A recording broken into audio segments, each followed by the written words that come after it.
Indian box office దగ్గర Baahubali cinema ఓ చరిత్ర. వేల కోట్ల పాన్ ఇండియా సినిమాలకు నాంది పలికింది ఈ సినిమా. దీనికోసం ప్రభాస్, రాజమౌళి 4-5 ఏళ్లు కష్టపడ్డారు. మిర్చి వంటి కమర్షియల్ సక్సెస్ తర్వాత కెరియర్ పీక్స్ లో ఉన్నప్పుడు ఒక్క సినిమాకు ప్రభాస్ ఏండ్లకేండ్లు సమయం కేటాయించడం మామూలు విషయం కాదు. కానీ కొడితే కుంభస్థలాన్ని కొట్టాలి అన్నట్టుగా బాక్సాఫీస్ దగ్గర కాసుల వర్షం కురిసేలా సినిమా చేశాడు. అయితే బాహుబలి తర్వాత ప్రత్యేకంగా ఒక్క సినిమా అంటూ ఏదీ చెయ్యలేదు ప్రభాస్. ఒకేసారి 2-3 సినిమాలు సెట్స్ పై ఉండేలా సినిమాలు చేస్తూ దూసుకుపోతున్నాడు. ప్రస్తుతం రాజాసాబ్ కంప్లీట్ అవ్వకముందే ఫౌజీ మొదలు పెట్టాడు. ఈ సినిమా షూటింగ్ జెట్ స్పీడ్ లో జరుగుతోంది. ఇక ఫౌజీ తర్వాత సందీప్ రెడ్డి వంగాతో స్పిరిట్ మొదలు పెట్టడానికి రెడీ అవుతున్నాడు. సమ్మర్లో ఈ సినిమా సెట్స్ పైకి వెళ్లే ఛాన్స్ ఉంది. అయితే ఈ సినిమాను మాత్రం చాలా స్పెషల్ గా ప్లాన్ చేస్తున్నాడు డార్లింగ్. స్పిరిట్ చేసే సమయంలో మరో సినిమా షూటింగ్ లేకుండా చూస్తున్నారట.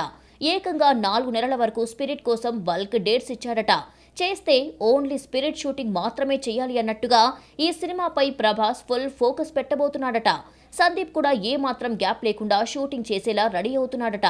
దీంతో బాహుబలి తర్వాత ప్రభాస్ బల్క్ డేట్స్ ఇస్తున్న సినిమా స్పిరిట్ మాత్రమేనని చెప్పాలి.